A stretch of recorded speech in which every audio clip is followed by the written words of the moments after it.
How's it going, everybody, and welcome into the SFS channel. Today I'm going to be talking about a variety of must-own players at every fantasy position that we absolutely need to be taking advantage of in the first 3 rounds of our draft boards.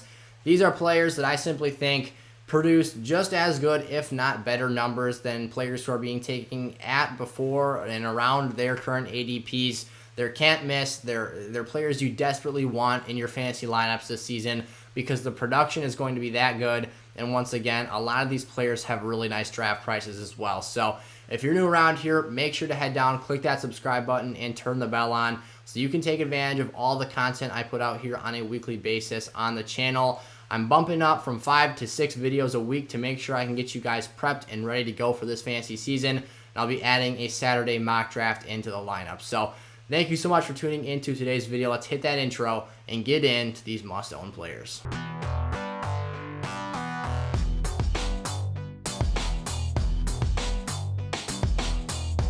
Once again, so these are some early round must-own players for fantasy football. There's actually only 2 names that fall outside of the first 3 rounds of our draft boards, and those are the first 2 players up on the list here. The 2 quarterbacks I've got for today's video.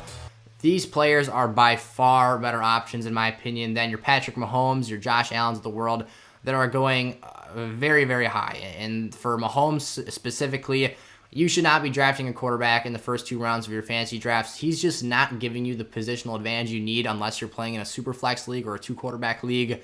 The value just isn't there. There's too many productive starting quarterbacks in the National Football League to be wasting that early of draft capital on the quarterback position in fantasy football in this day and age. So make sure we're avoiding doing that, but more specifically here, make sure you're hitting the draft button on Kyler Murray. I think that Murray absolutely has the potential, as does the next player on this list, to finish as the number 1 overall quarterback in fantasy football this season. The numbers that Kyler was putting up in 2020 with a limited offseason as a young quarterback with a new target in DeAndre Hopkins, but no time to develop chemistry with prior to the start of the season. The numbers he was putting up prior to his shoulder injury last year were absurd. He's looking at an offense where Cliff Kingsbury just wants to throw the ball all around the yard, and Kyler Murray's very good at doing that. He's got one of the best deep balls in the National Football League, and he's also got some really great receiving targets to get the ball to. D-Hop obviously is the namely target, but you bring in a veteran like A.J. Green this offseason, and you draft a high-flying, speedy pick in Rondale Moore out of Purdue. That's another option that's going to give him some really nice plays this season, even if he doesn't start right away. Christian Kirk, another name to toss in the mix. Who knows if Larry Fitz will be back in the lineup, but at this point, I don't really think it matters for Murray's production. Again, as a rushing threat, Kyler Murray, when he drops back and doesn't actually pass the ball, tucks it and runs, he's fantastic as well. Led the league in rushing touchdowns. That's probably going to come back a little bit and scale down from last season, but the rushing volume is there, and the capability and potential for him to use his legs is certainly what makes him a very valuable dual threat asset in fantasy leagues this year. He had 11 of those rushing touchdowns in 2020. So projecting him into the 2021 season, he is going as the QB3 right now with roughly the 45th overall pick in fantasy drafts. So you're talking about, we're getting significantly into the 4th round here, and I think this is a very fair spot to take a Kyler Murray with. Again, he's got top QB overall upside, and I think that while you're waiting literally about 20 picks later than a Patrick Mahomes to take him, it's extremely worth your while here. You're getting, in my opinion, just about the same level of production, and the highs are just as high as they are for Mahomes here. So take advantage of Kyler Murray. There's no reason to click the draft button on a Pat Mahomes at his draft price when you can get the same thing here 2 rounds later. And then the next player up I've got here is Lamar Jackson. He's going as the quarterback 4 just behind Kyler Murray with that 46th, 47th overall draft pick in 12-team leagues, that is. And the main reason for me wanting to pick Lamar Jackson is just plain and simple. The last 2 seasons, no player in fantasy has averaged more points per game than Lamar. And that's an impressive marker even for a quarterback to be at. And what's the main factor for doing so? Well, he's also got back-to-back 1,000-yard rushing seasons as a quarterback, the only player in NFL history to ever do so. And I think that we will actually expect for the first time in his career legitimate upticks in the passing department for this Ravens offense. And why do I think that? Well, they went out and signed Sammy Watkins in free agency. This very young receiver core has another year of experience under the belts, and they also went out and drafted 2 very talented wide receivers, in my opinion, who could both be starters in this league. Rashad Bateman was the Ravens' first-round pick this year in the 2021 NFL Draft, out of Minnesota, a very complete player. This Ravens offense still isn't going to throw the ball 500 times a year, but if you're looking for a player in Bateman who I think can finally be a dependable option for Jackson, play in and play out, I think he's your guy. And then Tylan Wallace, maybe a bit more of a raw prospect, had some injury concerns throughout his college career at Oklahoma State, but another sleeper I would not be surprised at all to see come out here and be a decent player a couple years down the road. But nonetheless, you're talking about Devin Duvernays that are developing, having another year of experience, as I touched on. Mark Andrews coming back this year, a very good target down there in the red zone. Marquise Hollywood Brown hopefully can take a step forward in his game. There's a lot of reasons to like this passing offense for Baltimore to at least become more productive from an efficiency standpoint in 2021, even if they don't increase their volume whatsoever. So add in that ground game, the uptick in passing performance. Lamar Jackson is back in for a top 5 fantasy quarterback season. And again, after your Josh Allens and Pat Mahomes, you can get him at a really nice discounted draft price as compared to the marginal, if there even is a gap between these two fantasy performers. Maybe Mahomes has got these guys beat in the consistency department, but in terms of overall the totality of fantasy output and production, points per game, they're all on relatively the same playing field here, so it's not even a close decision for me. Into the running backs now, Saquon Barkley, you need to start hitting the draft button on Barkley this season. Going as the RB5 right now, and conversely, or hand in hand with that, I should say, he's going as the 5th overall pick on draft boards. His ADP right now is 5.2, so he is the popular pick to be drafted right before that midway marker in the first round of 12-team leagues. This is my RB3 for this fantasy season. Coming off an ACL injury, I understand the concern, the hesitation that we've got as fantasy players to draft him, but no one has as high of an upside as Saquon Barkley does this year. And at the top of the draft board, I would argue that if you calculate your risk, that's what you're looking for. And for a player who is such a dominant athlete, and we haven't really seen a physical specimen quite as good as Saquon Barkley at the running back position since your Adrian Petersons of the world, we're looking at a player who hasn't even scratched the surface of his potential, of his upside, and the highs that he could produce for us might be uncharted territory for the running back position over the last 10 years. So this is the best situation, additionally, that Barkley has had in New York in his career. He's never had as many other complementary offensive targets and weapons in his offense to take pressure off of him. So you're not going to see loaded 7- and 8-man boxes against the Giants this year because you've got a big target in Kenny G, Evan Ingram. You've got your Darius Shepherds, your Sterling Shepherds of the world. Darius Shepard, my lord. Darius Slayton. Darius Shepard is a former practice squad scrub for the Packers a few years back. Nonetheless, Barkley is going to have the most balanced offense. He's got returning offensive linemen coming back for the team this year. There's a lot of things to like about this Giants situation. If Danny Dimes can even be an average NFL quarterback, I just talked about this in my running back rankings video yesterday, they're going to be just fine. Get the ball out there, be a ball distributor, Danny, and I think that he actually can be more than that. So I like the Giants situation this year, and Barkley is 100% a draft pick for me. If I've got that 4th overall pick and he falls to me, boom, I'm clicking that button every time. Cam Akers, another player. Maybe the floor isn't as great as you'd like it to be. Maybe there's some risk there that is a bit shaky, but he's going as a fringe first-round pick in 12-team leagues right now.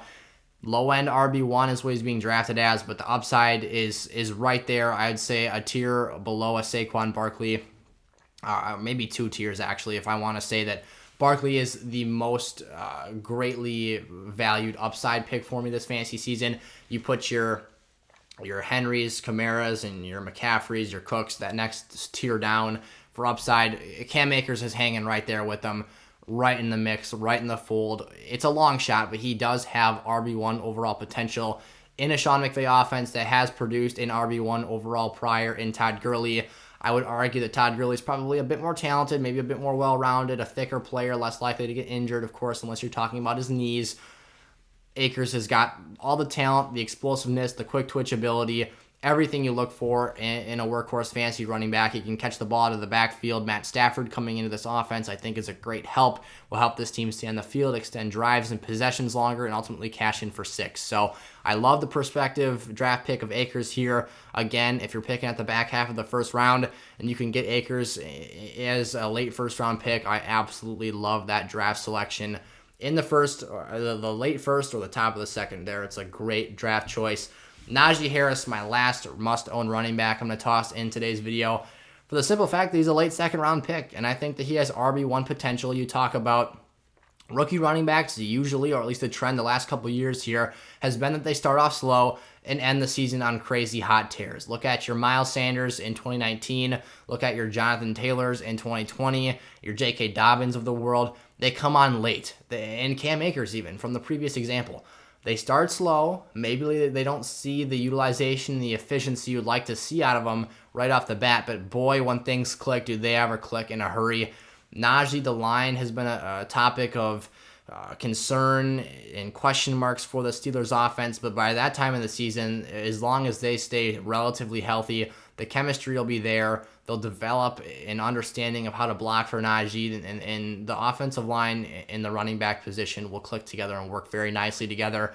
Harris is a rare type of back where he's got the size of just a bruising and bulldozing type runner, but he's got the skill set of a 3-down back that can catch passes out of the backfield and be used in open space. So a very unique situation with Najee Harris here. If he can boom the last 8, 10, heck, if he gives me 6 games at the back end of the season where he's putting up numbers like we saw JT do last season, watch out. He's finishing as a top 12 running back if that's the case. And again, as a late second-round pick, I will take that each and every single time. As a player, I have ranked as my RB12, and you can currently get as the RB14. So moving into the wide receiver position now, my first player up on the block here, it's Stefon Diggs. Why is Stefon Diggs a must-own player, you might ask? Because personally, my draft strategy is to load up on running backs early. I'm not picking 3 of them in a row per se, but I would like to walk out of the first 3 rounds with 2 of them in most situations.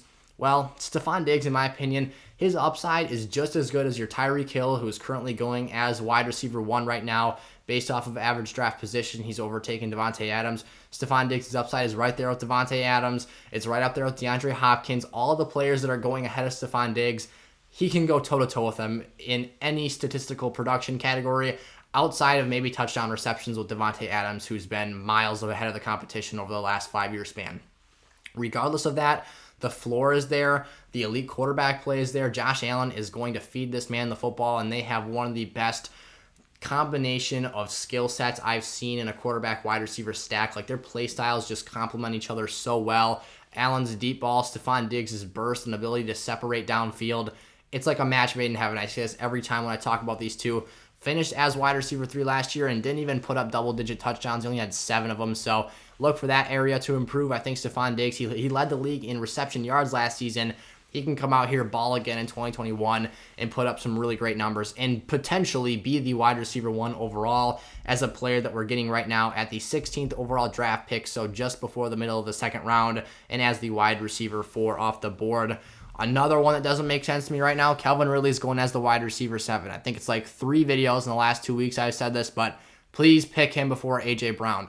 My saying that I wanted to come into the 2021 season with prior to the Julio Jones trade was, don't be a clown, draft A.J. Brown. But now I would be a clown to say that because you've got another legitimate wide receiver 1 playing in the same offense as a player who plays for a bottom 5 team in the NFL in terms of passing attempts per game, because that man, that King Henry, is out there snatching up all that Titans offensive workload and just dominating defenses on his own. So they don't need to throw the ball 40 times a game. They're competent throwing 28 to 32 times, dumping it down to, their tight ends on screen plays.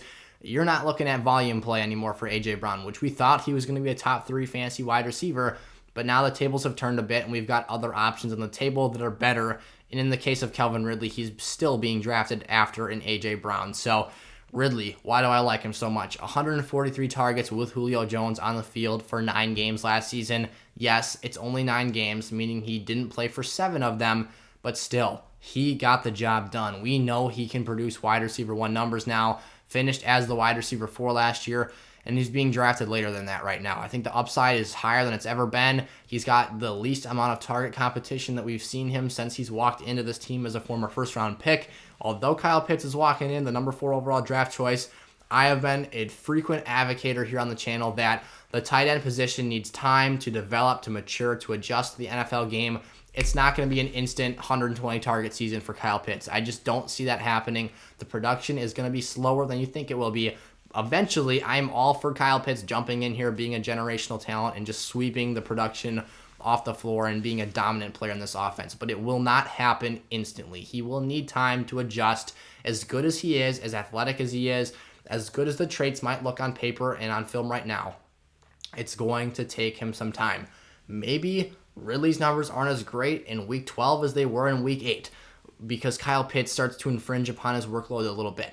But the point being, it's not going to be instant, and Calvin Ridley is going to put up top-end wide receiver numbers for the majority of the 2021 season, and it's not like he's going to fall off a cliff once Pitts takes a hold of that work share because he's been getting the job done with Julio Jones for years now. So Calvin Ridley, please pick him. He's literally going as a borderline third-round pick right now. He's the 21st overall draft choice, so being there's 24 picks in the top 2 rounds of the draft, you're getting towards the tail end of that second round, and we need to start picking him higher. So if he's there, available, waiting for me on the table, drafting Calvin Ridley up every time. Additionally, Keenan Allen. This is a top 10 wide receiver finisher. I feel extremely comfortable and confident. I'm not going to guarantee it, but as long as he's healthy, there's no reason he can't finish as a top 10 fantasy wide receiver. He's going right now. He finished as the wide receiver 14 last season, and he's going at the current moment as the wide receiver 13 off the board right now. Keenan Allen, and that makes him a wide receiver 2. Keenan Allen's got some of the best career numbers in terms of large body of work and sample size for consistent production, volume opportunities, and just being a dependable asset for his team. Keenan's had 150 targets roughly almost every year that he's played the majority of the season. And you talk about having a young, talented quarterback like Justin Herbert, who, although he might have great talent and potential, is going to be leaning on his top option like literally any quarterback would be to get him his numbers, to get first downs, move the chains. Allen didn't even finish with 1,000 yards last season, and he still put up these great fantasy numbers. In week to week, I said this multiple times on the channel here too, I would rank him in my weekly rankings as a top 5 fantasy wide receiver option for that given week in and week out. Like, there was so many great matchups and just situations where I felt like the volume and the opportunity Keenan was getting was so good that I could not keep him lower on my list. That's the same thing I'm feeling right now. Being a mid-third round pick in fantasy drafts right now, Keenan Allen's extremely undervalued. The production you're going to get out of him is going to be stable wide receiver 1, consistent floor production, and he's going to give you some nice weeks as well where his ceiling is pretty good. So please draft Keenan Allen. My favorite draft strategy and the thing that I advocate most for here on the channel, double up on running backs in rounds 1 and 2 if you can find players with that top end RB1 upside. Come back in the 3rd round, sweep up yourself a Keenan Allen or this next player, Allen Robinson. Same exact situation, almost. It's nearly an identical situation for these two. Both have had numerous 150-ish target seasons. Both of them continue to be slept on year in and year out in terms of the ADP rankings. They get so many looks. They're so consistent, so dependable. The volume they get makes them some of the safest floor plays in fantasy football. You see there, A-Rob almost broke that top 10 wide receiver ranking last season, but he didn't quite get the job done. You talk about Justin Fields coming into this offense, being the Bears' first-round draft pick this year. There's a real shot here that he comes in and starts over half the games this season. In that case, I think A-Rob finally unlocks a dimension that we haven't seen from him, because even with Andy Dalton in the mix, pairing him with Justin Fields for even half the season makes this the best quarterback pairing and collective season that he's had, in my opinion, over the course of his entire NFL career. So, love this Robinson pick here. Again, we're talking about a player who's going in the mid to late 3rd round. Capitalize on this. Draft him whenever you get the shot. This is a great situation, and if you can get him on your team as your wide receiver 1, heck, if you want to make him your wide receiver 2 and pick a 2nd-round receiver on top of him, you've got yourself some really great upside and a really great floor as well. That's an excellent thing to take advantage of here. And then finally, the tight ends. And I'd be a fool not to include Travis Kelce on this list. The tight end 1 overall. It's not very often you see a number 1 player at their position on a must-own players list, just because that's just not the norm typically. But why are we not picking more of Travis Kelce? Right now his ADP is right in between the blurred lines of the last pick in the 1st round and the first pick in the 2nd round of 12-team drafts. hovering right around that mid 12.5, 12.4 ADP spot. I love me some Travis Kelce anywhere between picks 10 and 14, and if somehow he falls to you after than that, you should do yourself like a happy dance or something, because Travis Kelce is literally putting up top 3 fantasy wide receiver numbers. Forget about the tight end position, where it seems so few and far between that we can find ourselves the option we're looking for. Only Tyreek Hill and Devontae Adams had more fantasy points on a per game basis than Travis Kelce did last season. So you're not only giving yourself an elite positional advantage and setting yourself apart from the group entirely in that respective spot on your draft board, you're giving yourself, like, you're not limiting your production in any other sense. In the fact that you're giving yourself the high-end upside that you would have if you were drafting even a Stefon Diggs, a Calvin Ridley per se, who are other players on this board I love that are going just after him. So Travis Kelce, please draft him. If he's in the first round, do not shy away. Do not be afraid to pick him. I would advise, if you do pick Travis Kelce with that either first draft pick on the board for you, or if you're on the bend, you get back-to-back picks, one of them has to be a running back. You can't walk away from rounds 1 and 2 without a running back, in my opinion. Some people want to go running back 0, fade the running back, whatever. That's not how I fly here. I like to pick myself some solid, high upside running backs early on in the board. So I would advise you to at least come back and draft one running back immediately after or immediately before this Travis Kelce draft spot. But again, an incredible value here to find a player with such positional advantage, in such an advantageous spot on the draft board for us this season. And then my final must-own player at this current moment in time, or at least for this video's sake, there's plenty of them out there besides the guys on this list, but in terms of rounds 1 through 3, or my top 2 quarterbacks were early to mid 4th round picks, Darren Waller is a player you absolutely need on your roster this year. Over a George Kittle, in my opinion, he is going to be the tight end 2 for this fantasy season, as he was last year. I just don't see a way that George Kittle sees the volume he gets, the opportunity that he sees down in the red zone. Darren Waller has outproduced George Kittle in the touchdown department in back-to-back seasons. And the Raiders just simply don't have anyone else to throw the ball to that has already proven themselves on that roster. John Brown is the closest thing that I think comes in as a vet off the streets, as a free agent. He'll come in here and I think establish himself as the top wide receiver in this offense. But Waller already had a 28% target share in 2020, and I wouldn't be shocked to see that go up or stay the same. If we look somewhere between 28 and 30% of the target share this year, Waller is in for a monster season. Henry Ruggs, obviously a first-round pick. Bryan Edwards, Hunter Renfrow, all still there, but none of them have shown us on a consistent basis that they can be productive starters in this offense and be reliable, or more reliable so than Darren Waller, where they start to impede and infringe upon his target share. So there's a ton of opportunities in this Raiders offense. They're not a great football team. They're going to be passing the ball, trailing late in games. It's just a win-win situation. And again, like your Travis Kelce, not nearly as elite of a positional advantage, but you're getting yourself, again, in my opinion, the tight end 2 for this fantasy season. That's a good enough advantage for me, and I'll take Darren Waller whenever I get the shot. Alrighty, there you go. Those are some more must-own players for the 2021 fantasy football season. Let me know down in the comment section below what other players you would add to this list, or if any of these guys you're not so big of fans of. Thank you so much for watching today's video, and as always, before you head out, make sure you click that subscribe button. I'll see you next time. Peace out.